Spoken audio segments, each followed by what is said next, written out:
Today we are going to learn about the small introduction just before we step into the spell bee learning. Right? Spell bee. So in spell bee learning, just we will be asked to to write Simply Piano teaches you how to read notes. particularly words.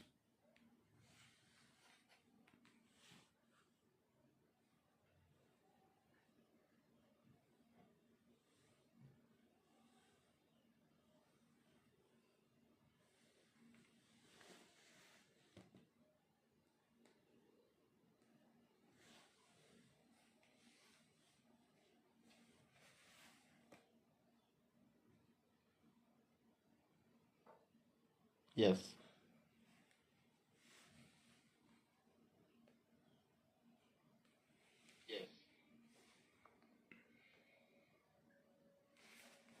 Okay. All right.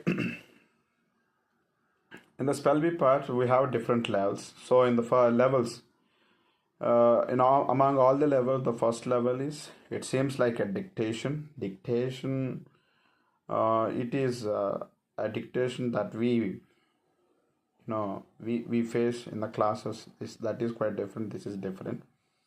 Here it is not different. It is also the same one kind of dictation that we attempt in the earlier days, that we generally attempt in the classes. But whereas here a word right in appropriately a word is pronounced. So by using the international internationally, just what are the symbols? Okay, what are the phonemes that are universally equal? So generally, those symbols and what are those sounds, if we understand those sounds and symbols, we can pronounce them appropriately, as well as if a man or woman pronounce them at us, just we can understand it. So if we learn this, just it enable us learn more and more. Okay, that's what I'll show you particularly here regarding what are those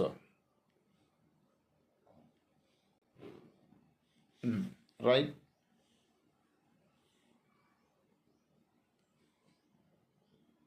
Okay, now see here. Now you can see here these are the different symbols. Okay, symbol, I'm talking to you here. Symbol is different, letter is different. So you have to understand first, in English language we have 26 letters. 26 letters. These 26 letters we use to present English language in the form of writing. We use these 26 letters. But to present English language in the form of sound, so there must be a difference in the form of sound or in the form of spoken way. So we have to present the language by using sounds. So that is what. So to write English language, we need to learn letters, but to speak English or to understand what the people are what the people are trying to speak at us, we have to understand the sounds. So in English language we have 26 letters and we have 44 sounds.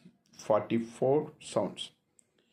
Just generally we hear only these 26 letters, but how can these 26 letters be pronounced as a 44 sounds? So as there is no one-to-one relation in English language, just we have to understand how a particular letter is pronounced in different ways. So if we learn them, right, we can definitely become master while understanding the sound that is used by the other people. So right. So far we discussed about the letter as well as sound. So sound is different, letter is different. Right, as we discussed, as I told here, 44 sounds we have. What are those 44 sounds? But those 44 sounds again furtherly classified into vowel sounds and consonant sound. Vowel sounds, it's not vowel, it is vowel, right? It has to be pronounced like vowel sound. Vowel sounds are different, consonant sounds are different. So vowel sounds. Before going to know about vowel sounds, what are vowel letters? We know that vowel letters A, E, I, O, U. From the set of these 26 letters, we call these 5 letters as a vowel letters. Except A, E, I, O, U, the rest of letters we call it as a consonant letters. As well as in the sounds also, among 44 sounds, there are 20 vowel sounds and 24 consonant sounds. 20 vowel sounds, 24 consonant sounds. So on the screen I have shown you here 20 vowel sounds and rest of consonant sounds. You may see here, but in the vowel sounds again there are two groups. So here monophthongs. Monophthong means nothing but single. Here mono means one. Thong means sound, only single sound. But a diphthong, second one is a diphthong. So again, don't get confusion here. We have 20 vowel sounds. Again, these 20 vowel sounds, 12 sounds we call it as a pure vowels or monophthongs, pure vowels. But the rest of 8 we call them as a diphthongs, where two sounds come together to pronounce long sound, right?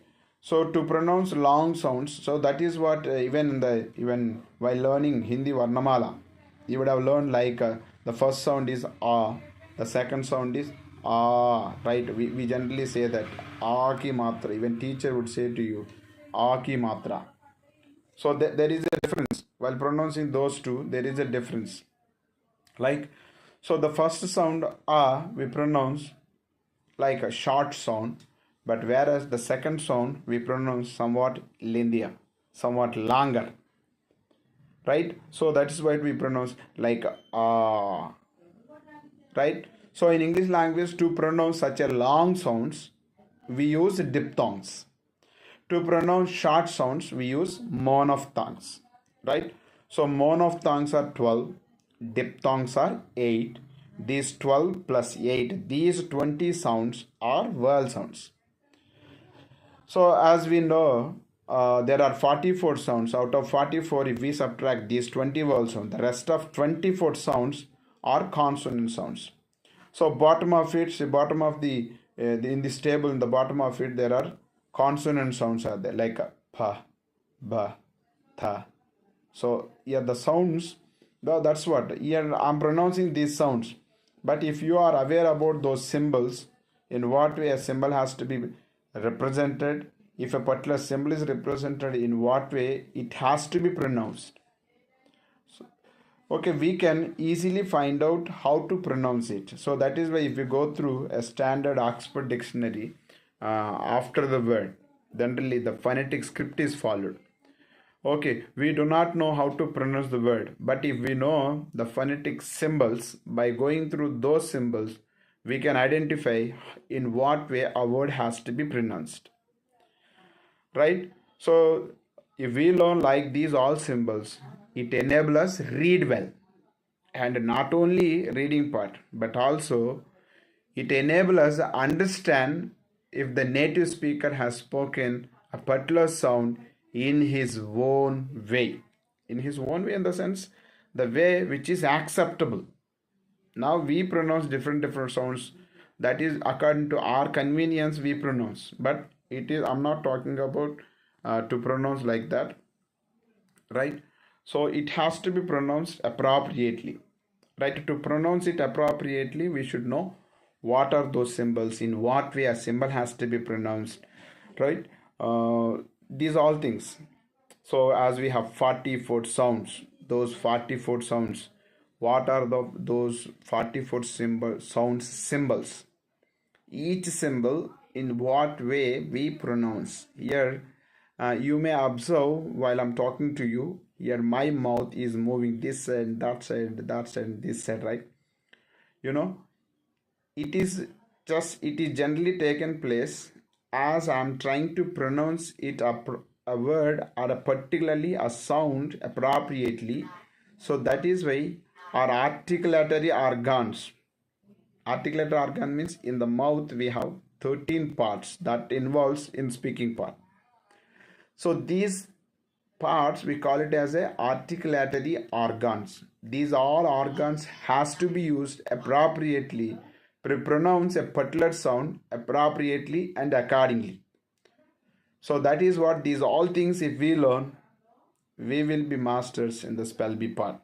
So I hope you understood the small introduction part and try to make yourself to attend the other classes. I wish you all happy learning. Signing off.